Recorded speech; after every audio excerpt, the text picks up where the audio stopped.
Thank you. Arigato. The Your Own Pay Podcast Network, inspiring, motivating, and educating entrepreneurs around the world. It's Demasi and Michael, Just Talking Tech. Hey everyone, welcome to another Demasi and Michael Just Talking Tech Tuesday episode. This is yourownpay.com/DM8, and we are talking about two-factor authentication on today's episode. Demasi, you can be followed on Twitter how? At Demasi, D-A-M-A-S-H-E. You can follow me at Payon, P-A-Y-O-W-N. Now, for those of you who don't know what two-factor authentication is, I'm going to ask Demasi to take a quick moment to explain what it is and why you might want to use it with your online services. So, Demasi, what is two-factor authentication or multi-factor authentication? Two-factor authentication is just adding an additional layer to your login on a web service for authentication purposes. So normally when you log into a website, you give them your username and your password. Two-factor authentication is going to add one more step, and it's going to be something only that you know or only that you have. Usually it's going to be something that you have, which will be a device or app that generates a 6-digit code that you have to type in that changes every 30 seconds or so, or a device maybe that you plug into your computer to authenticate yourself. And I'm gonna give you a quick example, Mike, that I think will really help break down how two-factor works and what it is really. I saw an example. You go to the ATM to withdraw some money. Well, you need two factors of authentication in order to get your money out of that account. You need to have your debit card, so that's something that you have, and you need to know a piece of information, which is your 4-digit PIN. Without both of those pieces of information, you don't get access to your money. Neither does anyone else. So someone can show up with your card, but they don't have the PIN. Someone can have your PIN, but they don't have the card. Same principle applies to using two-factor authentication on the web.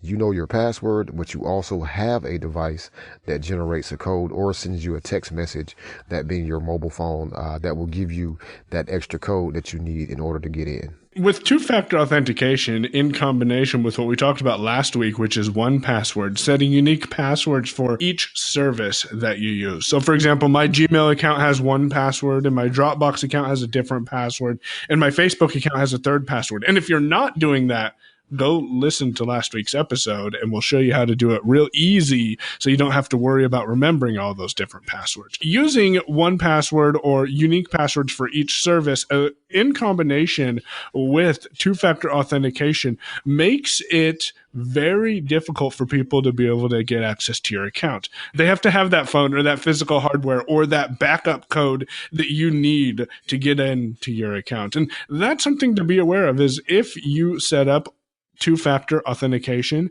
and you misplace your device or you don't have access to get a text message, you still can get into your account if you do what I did not do.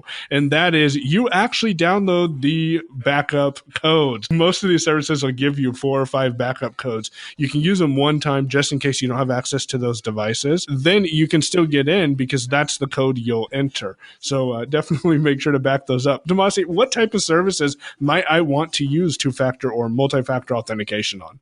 In my personal opinion, I would say use it everywhere that offers it. The most important things, most certainly, that you want to use second factor authentication on would be your email account, for example. So I have it on Gmail, your cloud storage, so Dropbox, or if you use Box.com, whatever you use. Your financial institution, so your banking services, should at this point be offering you some way to have a second factor of authentication before you can get into your account. Also, as an Apple user, I have it set up for my iCloud and App Store accounts, so that, again, nobody's randomly, purchasing apps on my behalf. I'm protected there. Your social networks, because those are your identities online. People know you by your Facebook page, your Twitter account, your LinkedIn account. So you want to turn it on there. Any accounts related to your websites, your web hosting, you want to set up second factor authentication there. It's very easy to set up a second factor authentication for your WordPress site for your admin login, so no one's hacking it. It makes it a lot more difficult for somebody to hack into the back end of your website and start posting pornographic material on your educational website, for example. But aside from just your WordPress site, itself, the company that you're choosing to host your website with should also offer you a second factor authentication option, because again, getting access to the hosting company's login information still makes you vulnerable. So anywhere that's of any importance, like I said in the beginning, really everywhere that offers it, you should turn it on.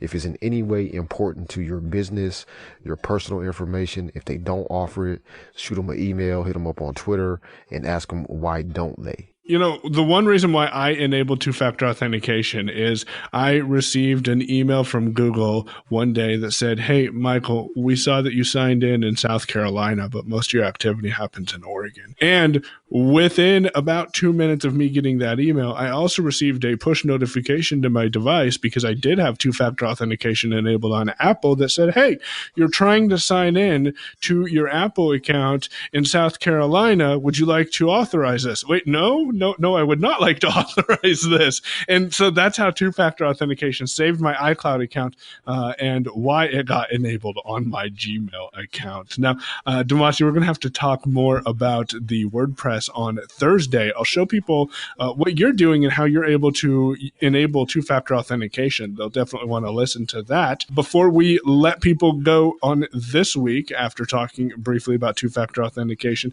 do you have anything else you want to share? I'll just share a few applications that are known to be accessible to me that work for two-factor authentication. Google Authenticator is probably the most widely known of these, because Google kind of pushed this thing into not necessarily existence, but more into the mainstream, more into people's focus, starting about 6 or 7 years ago. So there's a Google Authenticator app on all mobile platforms. Yeah, what the app that we talked about last week, 1Password, supports that. There are some theories or some opinions about storing your passwords and your second factor thing all in one application. Follow that accordingly. Do what you choose to do. I do so. You may choose not to do so. There's also an app called Duo, D-U-O. There'll be links to all these in the show notes at yourownpay.com/DM8. Duo is both a second factor generator application, but it also has another component that you may find yourself running into if you work for an enterprise company or you're building an enterprise type company, that gives you some super easy ways to authenticate, very similar to what Michael just explains that happens with your iCloud account. You get a pop-up notification that says, "Hey, you're trying to log into blank service in this location. Do you want to allow this?" Duo does that for you as well, although the service that you want to connect it to must support Duo. Not everybody does, but that's another application that is accessible. So if someone tells you you need to use Duo, you can trust that it is accessible. Authy is an application that a lot of people use. I personally don't use Authy myself. Authy is a second factor authentication app. It will generate the 6-digit codes for you, and it also stores them in the cloud so you can sync across devices. That's why a lot of people like that one. So those are some applications that you can use for generating your second factor 6-digit codes, as well as people also, there are still a lot of services around that use text messages. If you have an option between SMS messaging or a time-based token, I would choose the time-based token method over SMS. SMS can be less secure than the time-based method. However, if your only option is SMS messaging to get that second factor going, I would suggest signing up for it. Do something. I know that I right now am just using SMS authentication. I am not even using that time-delayed authentication that Damasi was just talking about. I'm not using the 1Password, although probably by the time this episode airs, I will be, but I'm not using the 1Password authentication or Google Authenticator. But I do have SMS verification enabled, and having some form of two-factor authentication is definitely better than none. So thanks for those, Damasi. You can get links to them over at yourownpay.com/DM8. And with that, you can follow me at Payon, P-A-Y-O-W-N on Twitter, and he's at Damasi, D-A-M-A-S-H-E on Twitter. Thanks for listening, and we'll talk to you next week on Damasi and Michael, Just Talking Tech. You've been listening to Your Own Pay Podcast. If you've enjoyed today's episode, visit yourownpay.com/cast for exclusive content and to contact us today. We're eager to hear your thoughts and about how you're making this podcast your own. Thanks for listening. We'll be back soon. The Your Own Pay Podcast, yourownpay.com.